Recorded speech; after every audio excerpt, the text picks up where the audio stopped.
All right, Twilight Zone. Thank you all for taking this most delightful trek with us. Good evening, live long and prosper. Today's installment is about Discovery's Season 4, Episode 7, titled But to Connect. Representatives from across the galaxy gather to confront the threat of the dark matter anomaly. Also, during a second storyline, Zora's new sentience raises difficult questions for the crew and for Dr. Kovich. So we have two main storylines in tonight's episode. First, the Federation and other worlds throughout the galaxy. We're talking about all four quadrants have arrived at Federation headquarters to discuss how to handle the DMA. This, while it is conceivable, given the location of the Federation, that representatives from all four quadrants could attend, it is basically the first time we've ever heard of representatives from all four quadrants potentially being brought into the Federation. There are ramifications in the decisions they will make, which might affect their use of or lack of use of the Prime Directive. The second main storyline deals with Zora's sentience. Dr. Kovich has been brought aboard to help determine whether or not Zora truly is a sentient being. However, Stamets has serious objections to this. So much so that Zora is basically put on trial and other members of Discovery fight on her behalf. We also learn of the drastic measures Zora herself is ready to give members of the crew, which is in and of itself a possible departure of Federation principles. All right, let's get started. Let's go.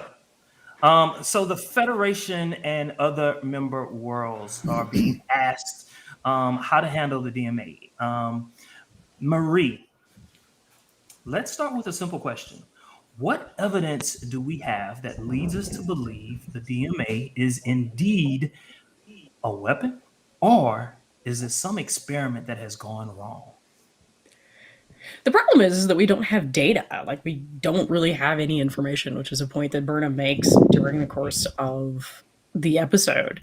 What we know is that it sort of looks like a whale eye, and it eats planets, and it punches its way through the galactic barrier.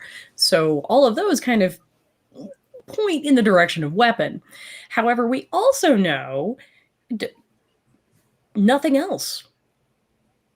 It could have been it could be a science experiment run amok. It could be maybe a proto version of whatever species 10C is. We only have Ruon Tarka's word that there's a device at the center, mind you. No one else has been able, I mean, yes, he's created a model, but no one else has been able to create or acquire any further data on that point. So realistically, that's kind of the problem. That's the crux of the issue, is that we just don't know what's going on. Gotcha. All right. So we have with us two special guests. We have Lord Deathman. He is here. He's going to respond to Marie real quick. But before he does that, I also want to introduce True Knowledge. Real quickly, in 5-10 seconds, can you both introduce yourselves to us? Jeff, you want to go first? I was about to say, you better not cut me off, Deathman, you son of a bitch. Anyways, yeah, I'm Jeff. Just call me Jeff, man. I'm telling you right now, I would be the most arrogant prick out there if I actually expected anybody here to freaking call me True Knowledge, man. Come on. All right, Lord Death Man. So only when you're in trouble. Gotcha. Yes, I am the Lord Deathman, but you can drop the honorific. You can just go with Deathman if that's easier for you. I'm a longtime Star Trek fan, and I just am very grateful for the opportunity to talk with Jermaine and Jeff here, who I've met on other podcasts, on other shows. We were talking MCU stuff just the other night, and they told me about this particular show. I watched a couple of episodes on the channel. Great work, guys. And yeah, just happy to be talking about this episode. Well, let me say this, Lord Death Man. I love calling you Lord Death. There's just something about saying Lord Death. I get to keep my honorific. Awesome. Let's keep the Lord and Lord Deathman. All right. So, Lord Death, what are your thoughts? What are your thoughts about this? What evidence do we have that leads us to Jermaine, believe- it's always good to know that if you ever end up in hell at the end of the day, at least Lord Deathman's down there to kick it with you. Couple brewskis. Yes. All right. So what evidence do we have that leads us to believe the DMA is indeed a weapon? Or is this some experiment that's gone wrong? You know, I don't really think that there is any evidence. I'm just going to kind of dovetail on what Marie was saying. Either way, we're lacking data in a data-centric world, a data-centric society. Data's supposed to be telling us everything, but we always have Burnham, who's good for a good gut reaction, right? This is what I think it is, and this is what I think we should do. And we're going to do that. Yeah, regardless of anything no else. matter what. Yeah. So our lovable rule breaker. But that being said, I think the jury's still out. What I really liked about this episode that I think is related to your question, Jermaine, is that this is an episode that really sort of puts Federation values front and center. You know, do we treat this as a first contact situation, or do we treat this as a weapon of mass destruction that's about to tear apart the galaxy? And for the first time in a long time, I have to say, I was ready to agree with Burnham. We really do need to treat this like a first contact scenario. And we need to go out on a limb and really see what's there first. Instead of doing a Kirk, we need to try a Picard here. Interesting. Very, very, very interesting. Okay, so as I said before, we have two different tracks going on with this particular episode. All right, so we have the Federation, don't they? And then we also have what's going on inside Discovery. Yeah, but I think Jeff's got a question on top of that. So let's go with Jeff. Yeah, you guys got to explain this to me so I understand the history or the backstory of this or whatever. I've been very perplexed by this. Why is Sonequa Martin Green's character called Michael Burnham? Like, she's named after her father. Ah, okay. All right. Okay. That's all I needed. They were hoping for a boy, Jeff. And it didn't work out. Weird. I mean, you know, she's about to get intimate. Only to be raised by Vulcans. Yeah, right. I mean, her and Book were about to get after her real quick, and he was like, "I love you, Michael," and I was like, "What?" You know what? I always wondered about that, and I always thought that maybe somewhere, maybe in the original show, they had like an off reference to the first person who had who was a mutineer or whatever, and they named the person, but you know they wanted to include it in the storyline, so they had to change the name to boy's name but a female character. That's what I always assumed. To my knowledge, actually, what they were trying to do is they were trying to play a little bit fast and loose with concepts of gender, and so the idea is they're going to give her this masculine name, and really is just to tie to her father, which is necessary in light of the fact that she loses him in that Klingon raid.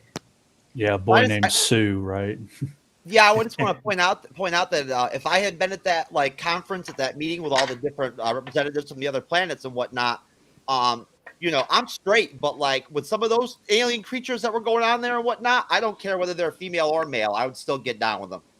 It's good to know that's what you were focused on. Yeah. Good to know. That makes Jeff eminently qualified to be a part of this discussion. Yeah.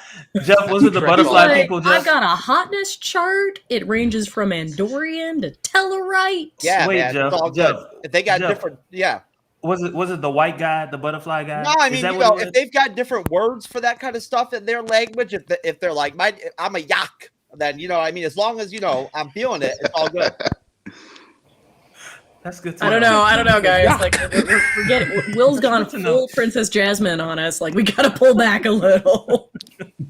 All right, let's move on. All right. So at one point after Stamets, and I'm moving from Federation, and I'm going into the Zora storyline. All right. Mhm. So at one point after Stamets raises objections, Zora offers a compromise. Zora introduces a failsafe that will terminate her sentience if used. This failsafe would be given to the crew to use if Zara refuses to follow any future orders given to her. Given what we know and understand about Federation mores and principles, Brian, Mhm. describe for us the potential ramifications of such an act. Well, I think essentially it was to put the crew's mind at ease, but ultimately it boils down to the fact that she was willing to sacrifice herself for the rest of the crew if necessary. And I think that speaks volumes as to what type of and I use the term loosely, person that Zora is. And, exactly how she regarded the rest of her family or the crew of the Discovery. But the fact that she was willing to go to those lengths to put their mind at ease, it's like, well, I mean, it's like, would we be willing to do the same thing if we were under the same constraints? Would we be willing to say, all right, well, if I don't live up to your expectations, here's a gun, shoot me, Mm. or something. So I mean, it kind of, in my mind, it's like she's willing to go that far just to prove that she can be trusted. Gotcha. William, what are your thoughts regarding the potential ramifications of destroying a sentient life? You know, every Trek episode has its episode where, well, every Trek show has its episode where there's that one where we have to discuss, is it or is it not a life form?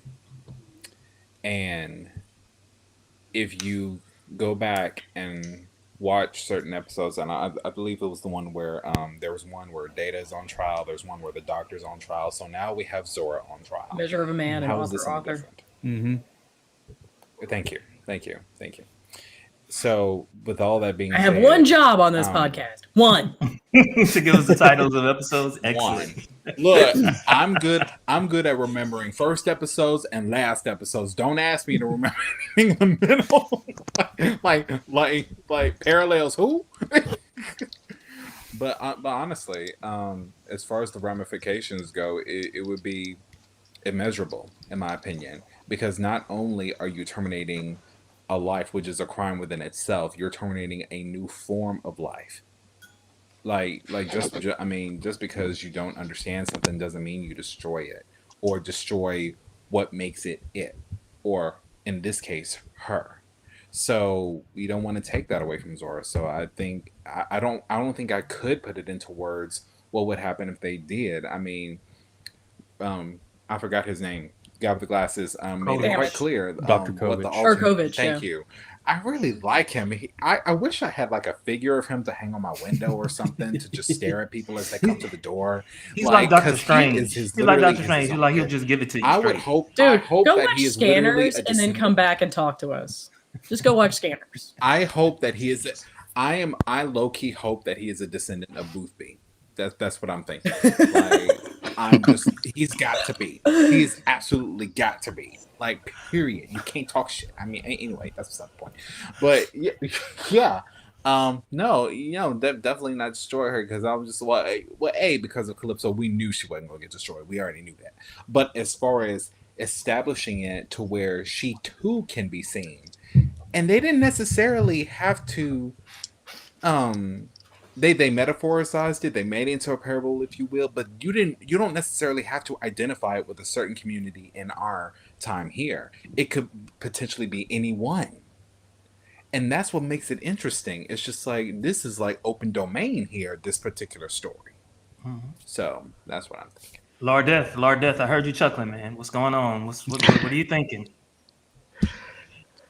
Well, I was thinking that if you're raised and indoctrinated in this fandom, the death of sentient life is just unacceptable. And while Zora is also different, she's also unique. There is no other life form like Zora, which also makes the termination of her sentience unacceptable, right? So, that being said, she's this amalgamation of the Discovery ship computer along with the sphere data and all of these other memories and new experiences that she's been having along the way. So the preservation of her life should be equally as important as the preservation of the entire Milky Way galaxy when talking in the context of the DMA and her hesitance to sort of give up those coordinates. You've got a point there, because like what a lot of people don't realize is from Measure of a Man is that Bruce Maddox actually has good intentions when he comes and tries to take Data off the Enterprise, because he's worried that Data is going to get destroyed. And so he's trying to make sure that that type of sentience can continue. I mean, he's a dick and he's very bad at his job. But yeah, that's inherent to Federation mores. All right. So it looks like no one else is going to jump on. This is what we're going to do right now. So, once again, Maria, stop the conversation. We're actually moving along. We're actually moving along, sticking to the schedule this time. Yeah. So we're doing really good right now, guys. Yeah. Look at us demonstrating personal growth. You never explained to me the whole dichotomy of how this stuff worked on here, so I didn't know whether I could say anything else or what was going on. So excellent question. Man, a month ago, what happens hell is would have this. broken loose. So excellent question. So I'll ask a question and I'll direct it towards an individual person, and then the person after that person gets like a full minute to respond, and then after that, anybody at any point can respond. Okay. Basically, Jermaine had to come up with a way to rein me in, because there's only so much that I can do to keep the snark buried. Well, I was on the verge of getting the channel banned because I was cursing too much. That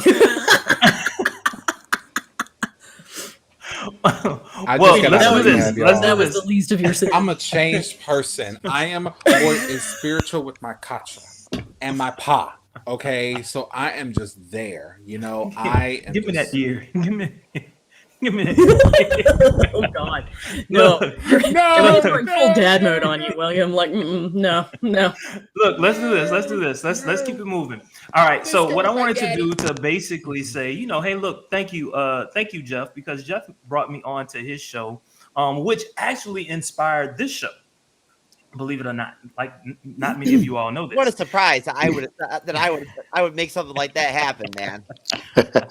So I just wanted to give Jeff about 2 minutes to introduce his show to Star Trek, the Star Trek world, and then also to tell us a little bit about himself. So Jeff, tell us a little bit about MCU's Bleeding Edge. I want to shout out Bandmade and show off my Bandmade t-shirt first. I just got my first Bandmade t-shirts in the mail today or whatever, and Bandmade is like literally the dopest live like rock band in the world right now. So like if you don't know about Bandmade yet, you better come correct. You know what I'm saying? And go check that shit out. Because I'm telling you right now, it's their sound is pretty impactful. They're certainly very unique. But anyways, so I'm Jeff, and I'm the co-host of the MCU's Bleeding Edge YouTube channel and podcast. And basically, I wanted to just mention that off that last topic, of the whole sentient life deal and everything and whatnot. I was like, I didn't find any of that whole conversation and like that set of scenes all that impactful really or whatever. I was whatever about it. I was more concerned with the whole deal with like the whatever girl or boy or whatever, the guardian person or whatever that's like is kind of androgynous looking or whatever, like You mean gray? yeah, I was just trying to figure out, I mean, hey, I'm down with the whole gender bending woke stuff, like it's cool with me, but like I was trying to figure out what was going on with that person, like, you know what I'm saying, like, it Short definitely. answer, he's a he. It's Oh, good. is it? Okay, I couldn't tell. Oh, and also, Yeah. the some of the aliens that they have on the show, like the council of the worlds and everything and whatnot, are seriously interesting looking, man. They got some interesting looking aliens over there. You know, it's kind of nice, I gotta say. Like, I mean, they've diverged so significantly from the, like, let's see how creatively we can make forehead ridges aesthetic of the 90s. I mean, but is it okay to say that I cracked the hell times looking at some of them the first time? I mean, I don't want to be disrespectful. I mean, let me guess, you cracked the hell up at the DeLorean, the guy that's got, like, the... I don't know. I mean, there was just a couple of them where I looked at them and I was like, "Are you fucking kidding me?" It's sci-fi. I guess we're so used to it that it doesn't even bother us anymore. All right, so let's move. Thank you, Jeff. Hopefully, you've explained your channel Jermaine, to us. I want to say thank you for letting me come on the show, man. And I'm really glad. Hey, at the end of the day, there's nothing cooler or more like humbling than like knowing that like anything that I did with you in our friendship or whatever caused you to end up putting together something this wonderful, like, and putting all these people together and everything and building these connections and these relationships. Like to feel like I had any part in that in any way is just like humbling, and I think that that's just like a result of like how quality like our friendship is. That's awesome. Welcome to you and to Lord DM over there to our sandbox. LDM's good too. Lord DM. Lord DM. You know what? I kind of like Lord DM. I like The Lord of the DMs. It's just Oh, like, God. Right? I mean, actually, you know, like- Is that why he doesn't show his very face? It's catchy. like, I mean, We're kinda everybody coming we're into kinda like this a is going to be team. like, this is a very different kind of podcast than I thought it was going to be with Lord DM in the title, but like, okay, we can work with this. Deathman and me are kind of like an act. Yeah. He's my straight guy. He kind of reigns me in Indeed. and whatnot. You know, He's the ringmaster, and I'm just a day player on the bleeding edge. hey, if I was as cool as Lord Deathman, oh my god. I mean, you would also have to have like a random skull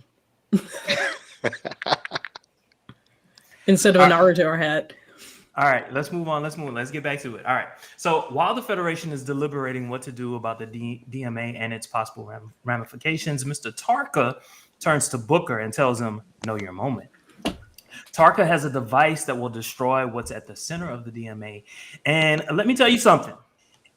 I don't care what you say. Really planned this moment from the very beginning with Tarka and tried to get Book to provide the emotional appeal that was necessary to get the Federation on board with destroying the DMA. I swear, I I really need you to walk back from your anti-Cardi stance. Like, I really do. I think you know how I feel. All right, Okay, Miles. all right.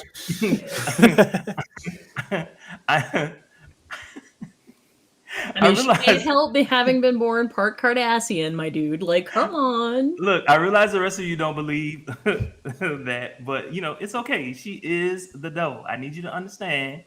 She is the devil. First of all, Whoa, somebody First of came all. prepared. first of all, Jermaine, this is the look I'm giving you.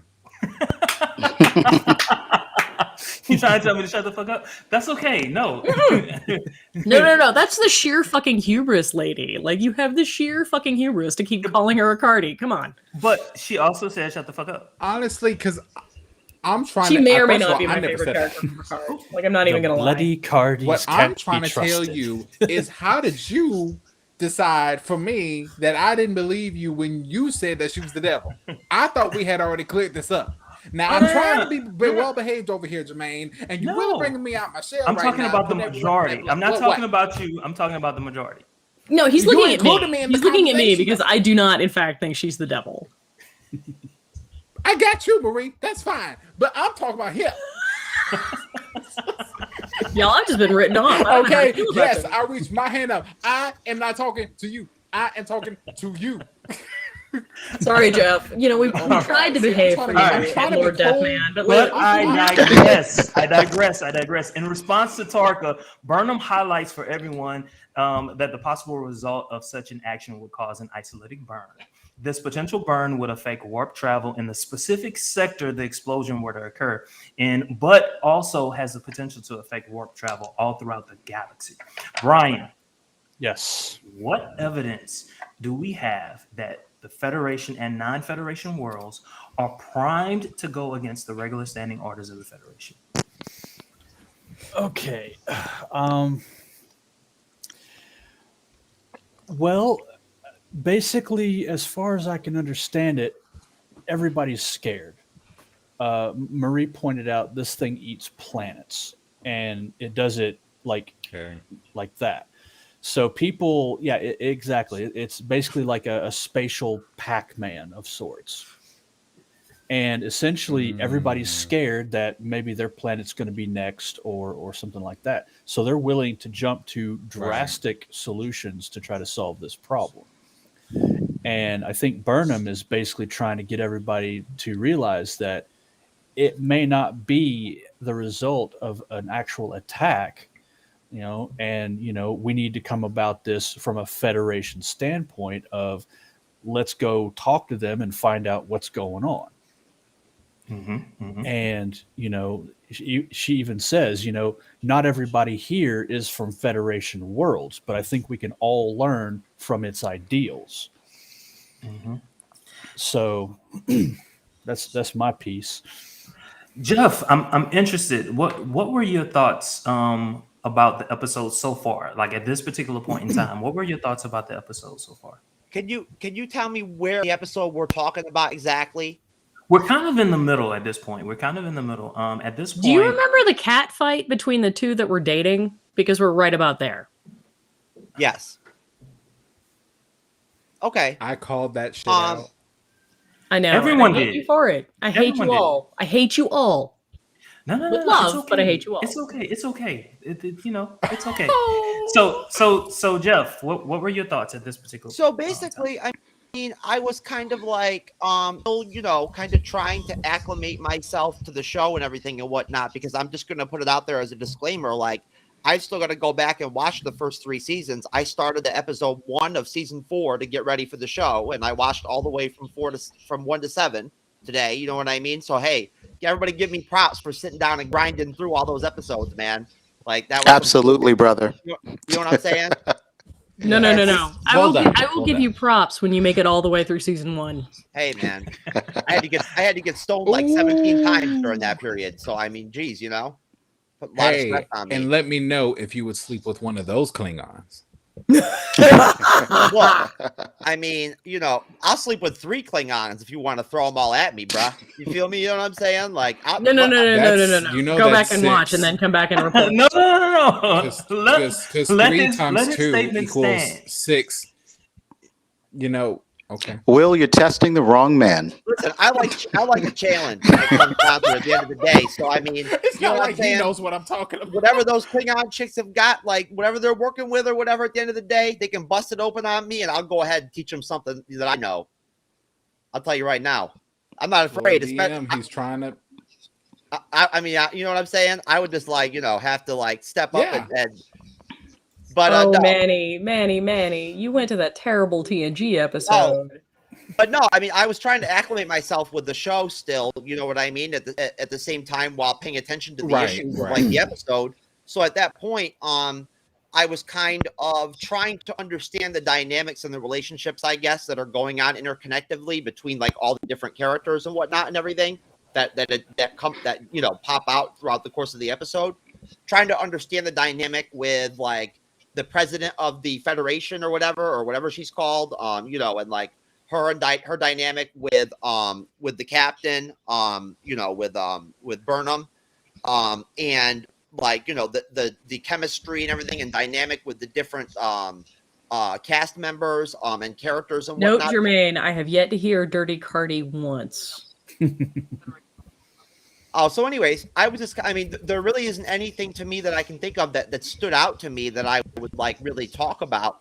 but I guess I was just kind of rolling with how the episode was unfolding, and at the same time trying to like still figure out like kind of the whole vibe of the show, still, you know what I mean? And I mean, from what I understand of the first 3 seasons, there's characters that aren't even there anymore, from those, those seasons and whatnot and everything. So it looks like I've got a lot of like back work to like go do. Naturally.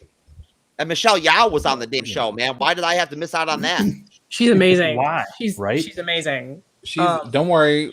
We're sure we'll see her again in the future. I'm pretty sure. Hopefully.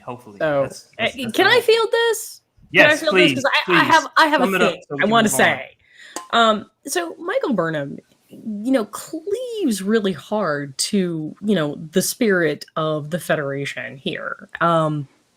Even though she knows it's going to cost her extensively, because there's this entire proxy discussion that's going on, which is basically Book and Burnham breaking up. But Burnham's exhortation is that we should be the best versions of ourselves, no matter how difficult that may be, no matter how much it may cost us, that we are better in the long run for doing that. And that really, really, really boils it down to what the Federation and what I think Roddenberry's original vision, aside from the whole sex thing, really was for the future. And that's one of the things that makes Star Trek so unique. It's not dystopian. Like, it conceives of a humanity that gets its shit together and wants to do better. Not only wants to do better, but has done better significantly. And even when they don't, even when they stumble, even when they fail, they get up and they keep on trying, which I think is also significant. So I just want to pick up real quick on something that Manny said in the chat. He said, "Can this compare to an isolytic explosion?" So I do recall what Manny said. I think it was on the last live show, maybe, when we went on that kind of like short rant on technology, and I think that's what Manny was talking about. And I think this is basically Burnham responding to what we were talking about, and I think that kind of confirms what Manny was saying, that this So is yes, not Manny, Burnham was actually taking notes on our last show and was drafting from your notes. Yo, it's like 4 different things from our last show that came up that we talked about that was in this particular show. Yeah. I know, man. Like, I was just like, whoa. But I think this is isolytic technology. I think Rowan Tarka makes that point, that this is isolytic technology, and he's legitimately going for the easiest solution that's going to get him the power that he needs to jump universes, and he doesn't really give a shit if that means ripping apart a sector. Yeah, he's willing to do whatever it takes. Yeah. And you kind of have to ask yourself, like, when you were on the side of the dude that wants to rip space apart, if you are making good choices. That's what I'm saying. That's all that I'm saying. But look, that's a he way. gives me Eobard Thawne vibes. Oh, he gives you what? Yeah, but Eobard Thawne. wrong fandom. He is Judas. Look, she's the I'm devil, saying, and no, he's Judas. because in season 1 of Flash, Do you know who he is? Do you know what his previous role was? No, I don't. I don't Sadavir Ehrenreich on The Expanse. Oh, I don't remember his character. See, That I is didn't know Sean that. Doyle. See, I didn't know that. Wait a minute, the I'm rich just telling guy. you, he gives me them vibes. No, he's the guy who was closely aligned with Shohreh Aghdashloo's character, and ultimately he ended up conspiring with the Mows, and he gets taken down because he was involved in some really shady nonsense. Okay. So apparently Sean Doyle is literally just making a career out of being this guy. He is Judas. He's Judas. See, in my opinion, I think Book and the other guy are kind of. I don't think their motives are aligned. I think they're working towards the same ultimate goal, which is to destroy the DMA. but they're doing it for Different reasons. way different reasons. Tarka I just think wants Ruan to get Tarka home. is So taking who is the real advantage of Book's intense grief. Right. But also, I think he's Book taking is shame taking with it. advantage So of who is the real Tarka's villain? ability to destroy the DMA. So they're essentially But both. again, Yeah. we're supposing that that's accurate. We are giving Tarka the benefit of the doubt and saying that, yes, this is in fact something he can do.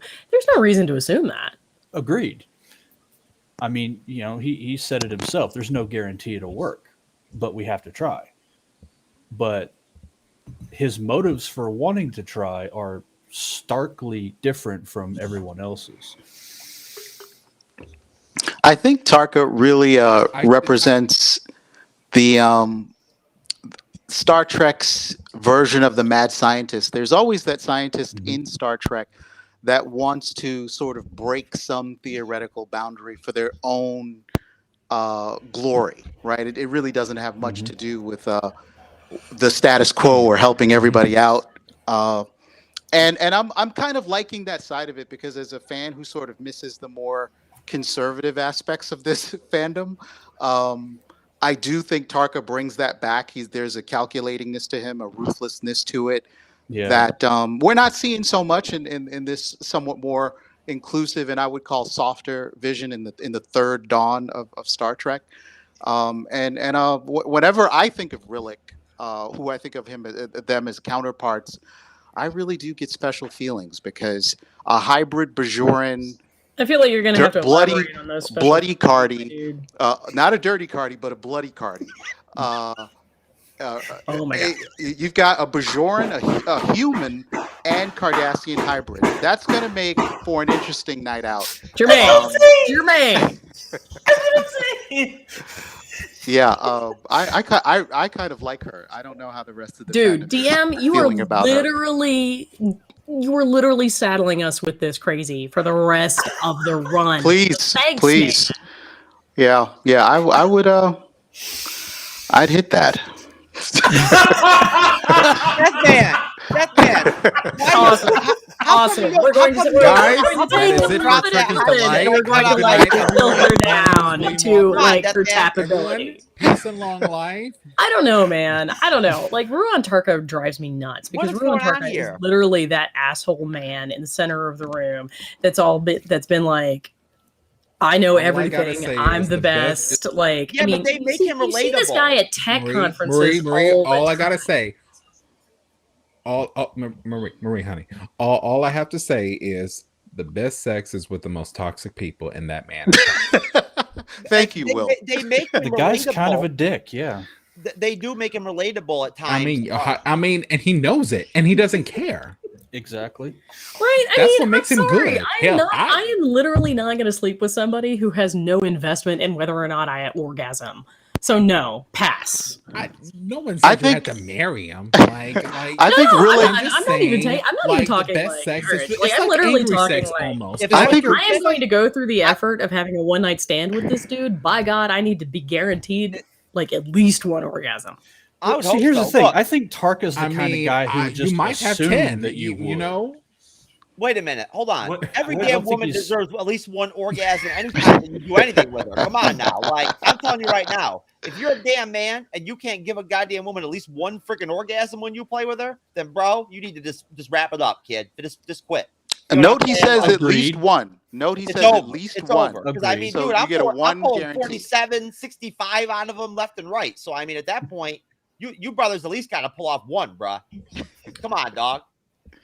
You know what? Look, Even I'm not we about to touching go that down the one. rabbit Like, hole. I We're want about to go down the everybody to rabbit hole. know. I want everybody to note. I am not Okay. chasing down that rabbit And hole. this is the rabbit hole. This is the rabbit hole. Okay, you are right under me. Okay, like I'm about to pull you on down here and have a talk with Like you I said, tomorrow. Jermaine, this episode represents personal growth. If I was a woman and a I lot of met a dude personal with growth. Marie, I am trying. Woosah. All right. So let's move on. All right. So we see this great scene, y'all. We see this great scene in the episode where we're going between both storylines. On Discovery, we see them debating the merits of sentience and its ramifications. And at Federation headquarters, we see them debating the merits of basically overlooking the Prime Directive, something that has been the cornerstone of our understanding of Star Trek and its possible ramifications. William, this is your opportunity. Can you please compare and contrast what was happening there? Also, when you're done, can you also compare this episode with other pivotal moments within the Star Trek universe? He's not asking you anything hard. Funny. Okay, so I got the second question down packed. As far as the thank you, Manny. As far as the first question, can you reiterate that one more time? Sure. It was your question. Can you please compare and contrast what's been happening I there? got the second question. I just want the first one. That was the first one. Compare and contrast. Yeah, compare and contrast what's happening between those between what's happening at Federation headquarters and what's happening with the Zora storyline. Talk about the cinematography, dude. Okay. Lens flare. I mean, it's. No, I'm sorry. We'll go for it, man. Go for it. I feel like y'all are afraid for me to speak now. Like, No, it's no, okay. I'm rooting It's okay. for you because I've got to come next. I've got to respond to you. So, like, I need you to pull out some I genius. bet you will. Okay, as far as compare and contrast, yeah, let's start with the cinematography. It was beautiful. No, it was what the hell, Jermaine? Like, What? calm yourself, Barney. So, look, this is what I think. I think it was definitely well done. To compare both scenes, it was basically an establishment of trust, an exchange of information, an exchange, and then thus forming. Y'all, an Manny's understanding. behind the scenes, and you can see that there.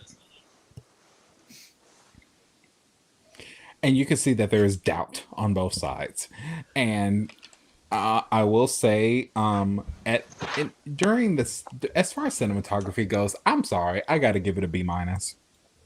Like, because, and it's great, it was good, I'd watch it again, but it's just like there was some of it that, because I could tell what they were trying to do. They were trying to make one flowing, coherent phrase between, between the two characters. And I felt like it wasn't at 100%. I felt like it was like at 81. And that's fine. No cinematography is going to be perfect. It's subject to opinion. But you can kind of see that between the two scenes. Now, as far as comparing it to Past Trek, this really gave me a lot of TOS movie vibes. Specifically the scenes, I mean, aside from Kittimer, I'm ignoring all that for now. It was when Kirk actually got demoted to captain. And I believe this was in The Voyage Home, that end scene. And you just saw this whole room just full of aliens from different, I won't say different all four corners of the galaxy, but definitely all four corners of the Alpha Quadrant. And I liked the aesthetic. I like how they did the makeup. I loved all of it. And they kept the blue. I'm really happy about that. There we go. So, I mean, yeah, that's a lot. Alpha is just a lot. But yeah, it really gave me a lot of those vibes. And I was just like, oh, cool. We're actually, and it's like I'm seeing growth in Michael Burnham again, just like we had to see growth in Kirk, which makes me very, very happy. So, we never actually saw the scene with the with when the Kittimer Accords were formed. We just saw the place where dude almost got shot. That didn't happen until after the Enterprise C. But so it's like really, really cool. That isn't rushed like the end of Enterprise. It's really, really cool to see this. My question is, who do you I'm actually Marie, let's go. Marie, let's go. Marie, let's go. Hey, when by Federation and alien law, listen. 13 is the legal age. Wait, what? Okay. Not unless this is not you that. are an This is not that Ocampan. kind of podcast. Not unless you are an Ocampan. Ugh. and then you're geriatric because they only live to 9. So Manny has commented on YouTube that he thinks this was heavy-handed, and I agree. I think it was, but I also think that the heavy-handed comparison is necessary to explore some of like the thematic development that we've got going here, because whereas Burnham and Book end up working at cross purposes and separating, what we've got with Stamets and Zora is a coming together. Which is perfectly in line with the thematic underpinnings of the rest of the series. You posited ages and ages ago, that the writers' room wanted to deal with some of the ramifications of COVID. And what they've been offering us up until this point has been a foil for how our actual response has gone, and with this whole idea that it is necessary for us to form a community, to link up with each other, that we need to work together in order to overcome this obstacle.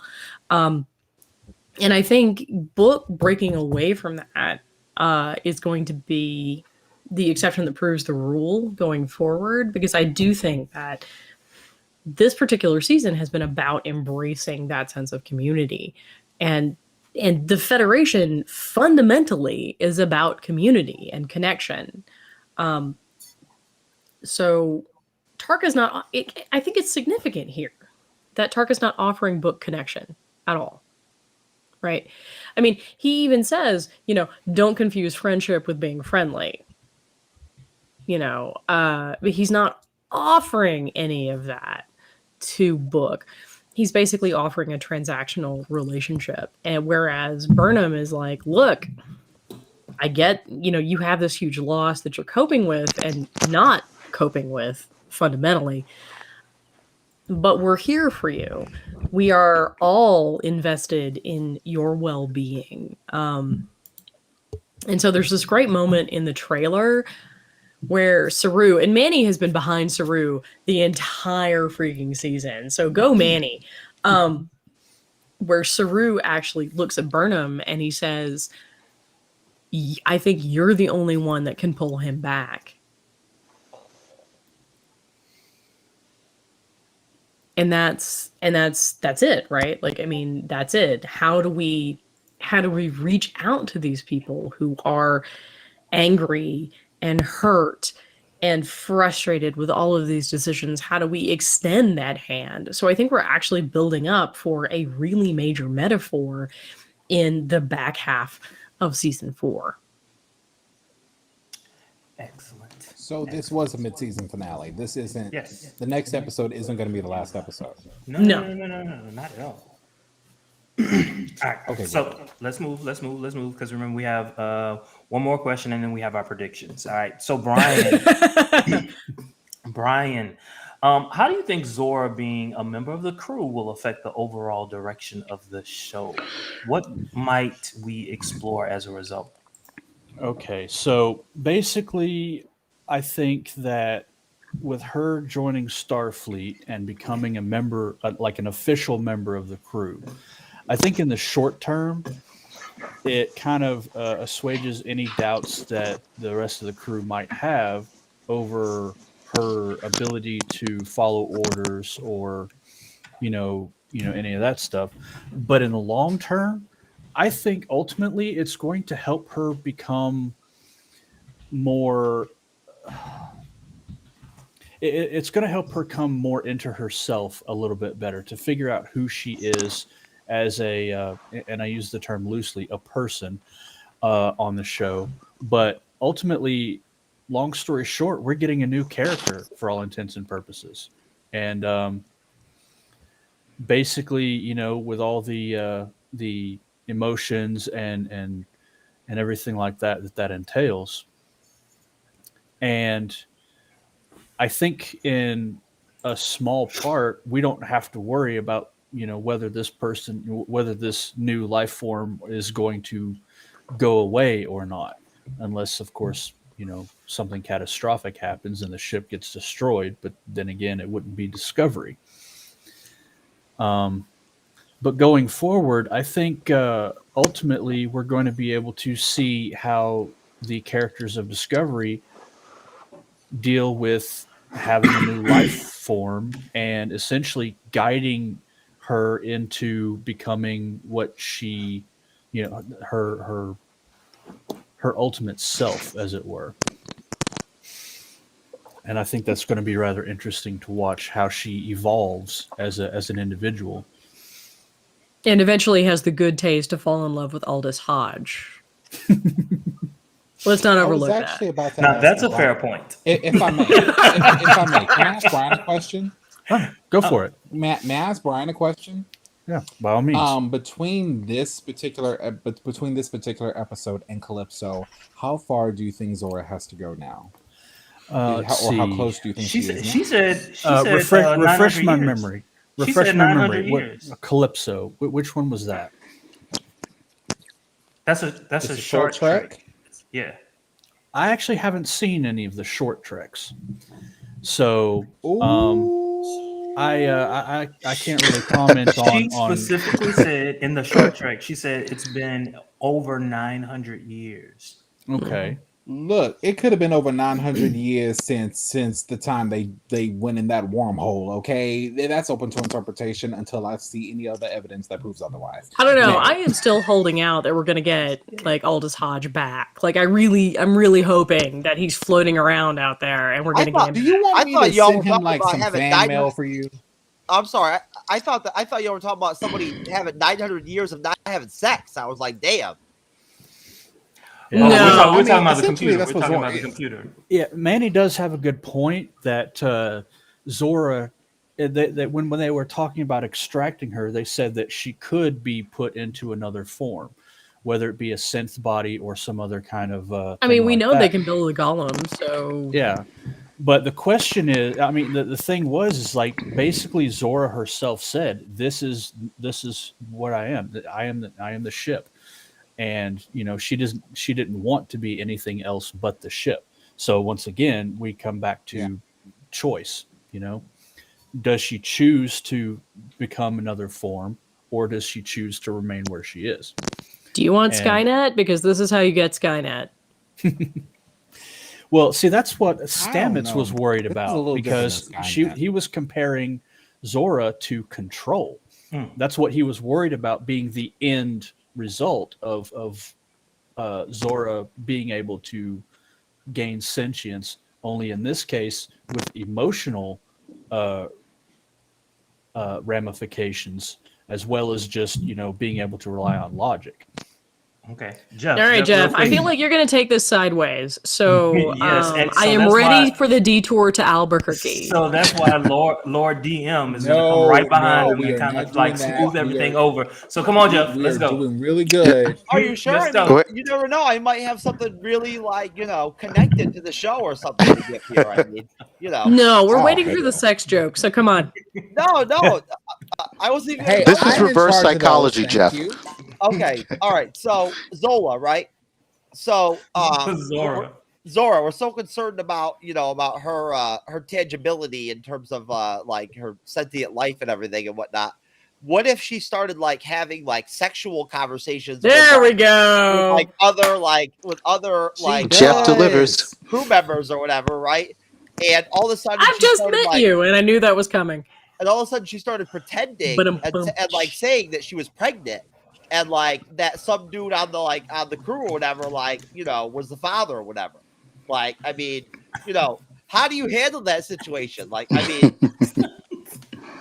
Lord DM, how do you handle that give you credit. situation? I gotta give you credit, Jeff. You have taken us past disapproving Jermaine into flummoxed Jermaine. So, like, well done. no, you're kidding me. You should see him when he comes on my show. I have him where he's almost fallen off his seat laughing and everything. I mean, we just get angry Daddy Jermaine, but no, you took him way beyond that. As lascivious as Jeff's comments may be on the surface, they actually do have merit.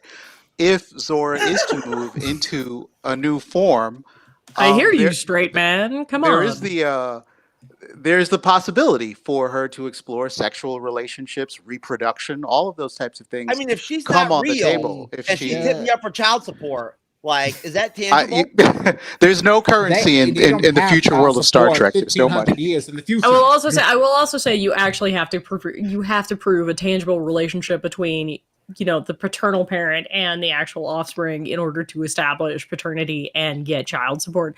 Not that I'm a lawyer or anything. Okay. William. Lord, they trying to bring me out of my shell. Uh, They trying to bring Sebastian back. I just locked him away. Oh no, let's keep Sebastian. All right, so let's. I mean, the last time we tried this whole computer romance, it didn't go well because it ended up going completely left and involved Seven and Chakotay of all people. well, that's where we're going. If Natasha had a good one though, she had it good. okay, No. okay. I would take the Doctor over Chakotay 7 days of the week. This is too much. Hey, There it is. that's There a nice it is. butt. I thought we've established this. There it is. Like, Jermaine is that's a like, nice why? butt. Why? We- Why do I let We this saw person it on my in show? that one episode. We saw that nice brown booty. I mean, come on. Like, no, Wow. see, Marie. So far, much of this season has been built around the exploration of community. Do we think this arc undermined those themes?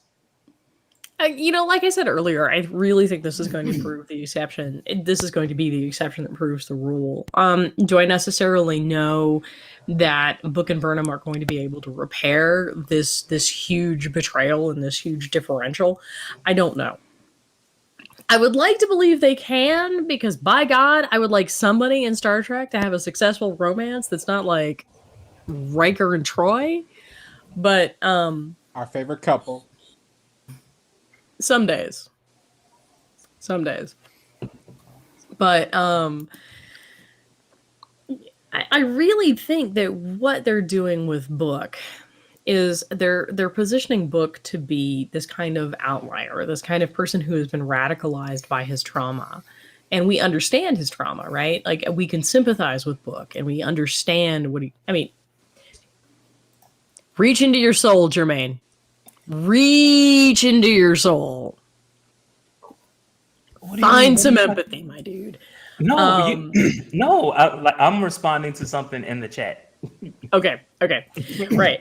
Because we empathize with Book's loss. I mean, Book has lost everything, and so it's also completely normal in his culture to expect vengeance, right? He even acknowledges that to the vision of his father, that it would be expected of him on Quajon to avenge this loss. That was poignant, by the way. That whole thing was very poignant, just to put it out there. Yeah, speaker of the Everybody, dead Jeff and all. has emotional depth. Well done. Predictions. No. The head of predictions. I want to hear what he's got to say. When Discovery returns from its winter hiatus, y'all, we got 2 minutes left. That's all. We got 2 minutes left. What do we That's it. believe Species 10C Jesus. will be like?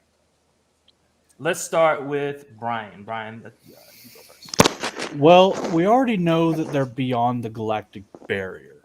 Beyond that, we know that they are capable of creating an anomaly that is massive and also has the destructive capability to destroy an entire planet in the blink of an eye.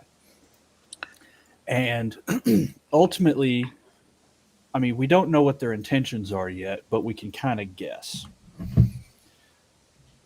That being said, we don't know what they're going to look like yet, because there have been several species that have come from beyond the galactic barrier, or very near to it. For example, the machine We got 1 minute. species.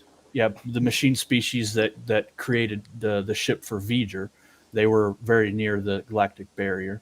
The whale that almost destroyed Earth. So, I mean, it could be anything. But once again, we can't figure out what their intentions are until we go and say hi, essentially. Marie.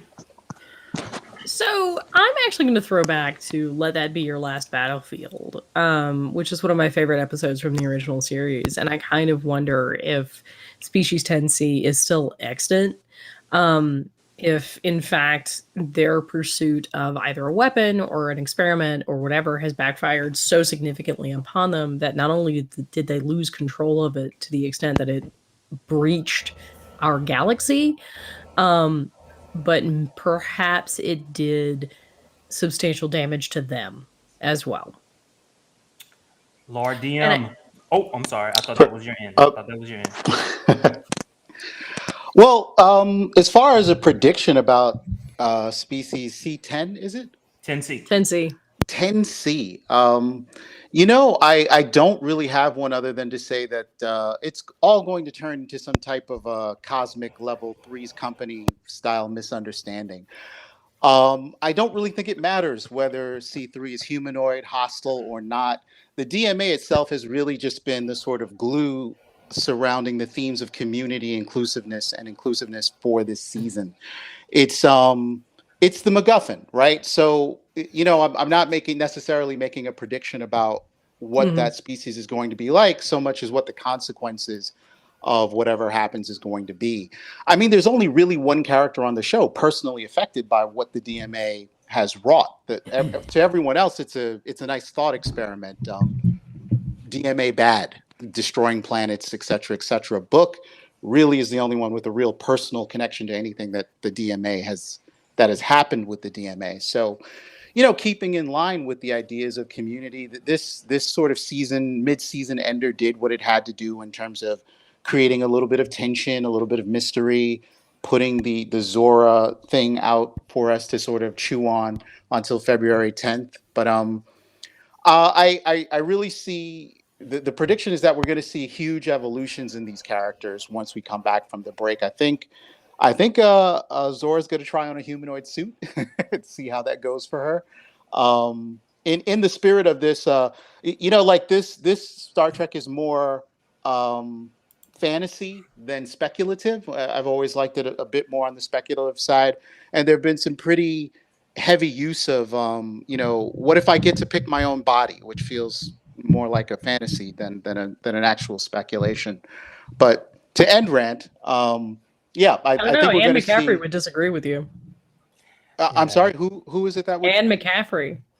Oh, is that so? Yeah, like her entire, the culmination of her Ship Who Sang series. Indeed. Well, I put that out there lovingly to the group to sort of say to say that we've spent a lot of time with Gray and Adira, seeing things through their lens, understanding their experience, their I just feel like there's a particular bent in terms of the perspective on this episode, on this season so far, in terms of the ideas of community and inclusion. And I don't really think that the writers or that the series itself is going to put too much emphasis on what 10C is at the end of the day. Similar to what the Burn was. Burn, big tantrum. Jeff. Oh, sorry. Jeff. I agree. Yeah. I believe that the culprits of the 10C are third wave SJW feminists that have come together and in their sheer hatred for men, they have become the MDA. Wow. Jeff actually drove Will away from the camera. Like, well done, my dude. He's going to get his water bottle. He went off. No. Like, that is mic drop worthy. Oh man. He turned the lights off. What is Jeff, that? were you done? Is that positive? Is that like a compliment to me? Or No. Not at all. It is not. Oh, okay. Jeez, I thought I was winning the award there for a minute. Oh yeah, you won an award, all right. No, for real. Go All ahead. right. I'm like that. Just go ahead. Which award would that be, sir?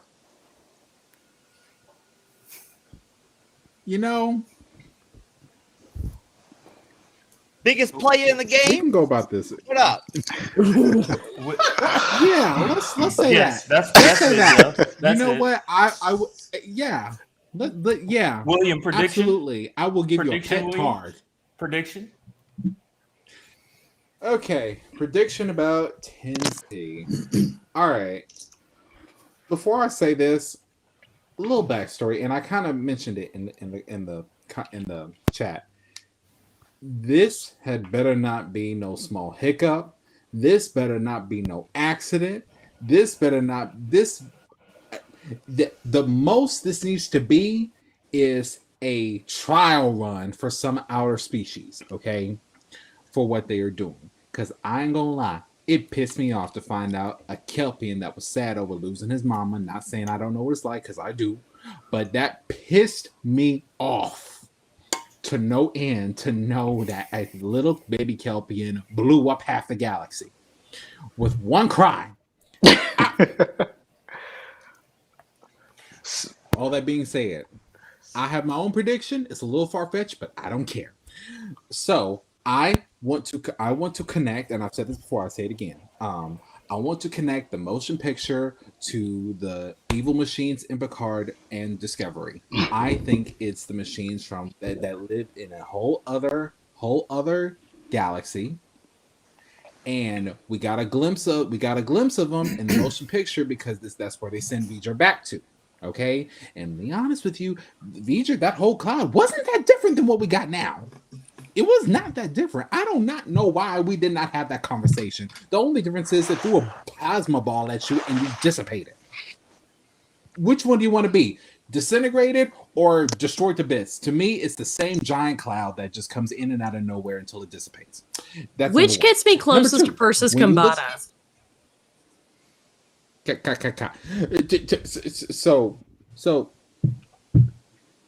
as far as Gone Picard too goes, soon. As far as Picard goes, Right? Thank you. As far as Picard goes, we see that little red-black tear in the fabric of space-time where we see little tentacles coming through, and you knew they were not in our galaxy. You just knew it, okay? Otherwise, we would have been heard of them. And now I'm thinking, hey, maybe that same species, they just happen to be called 10C, almost sounding like a distinct version of 3PO, and now they want to test run, hey, let's see what happens if we send a space tornado all through the galaxy just to rain hell and high water on these people, just to see how much we can terrify them. By the way, on top of that prediction, as far as the prediction about Michael Burnham and Cleveland Booker, I'm glad his name is Cleveland Booker's relationship. I think they are going to come back together. They were separated because of President Devil Bitch, and they're going to come back together because of Tarka. The reason I think that is because Booker's going to see the asshole that Tarka really is, and then they're going to come back to the fold. They're going to, be back together and all this other bullshit. Because to me, I think Tarka's the real bad guy. That's just what I think. Okay, now what else I gotta say? So I think that's it. I think we're gonna call this section in the future rants. But real quickly, I'm gonna give my prediction. For me? I'm thinking this whole thing is really just a device to allow Star Trek to move into another realm, meaning another galaxy, and perhaps this galaxy is chaotic and deserving of order. I'm thinking it's a great way to introduce Section 31 into this new galaxy where another federation of sorts could be introduced. Jermaine, your agenda is showing. Your whole agenda is showing. Hey, you know how we feel about those. Look, agendas.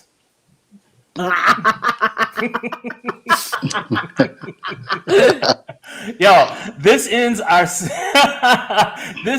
sixth live episode of Trekkers Delight. As I mentioned earlier in the show, Discovery is going on a mid-season hiatus. We won't see Discovery until February 10th, but don't stop watching us because we are committed to giving you the content of all things Star Trek. On next week, prepare for a live show from my friends who will give us content through our show, Black Trek.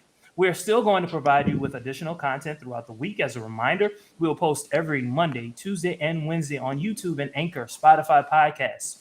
On Mondays, we will either post shows dealing with LGB Trek or Fight the Patriarchy. On Tuesdays, we've got Techno Trek and What If. On Wednesdays, we have Black Trek and Section 31. If you want to stay informed with what we're doing on most social media platforms, look for us at Trekkers Delight. We can be found on Instagram, Facebook, TikTok, YouTube. Again, our handle is at Trekkers Delight.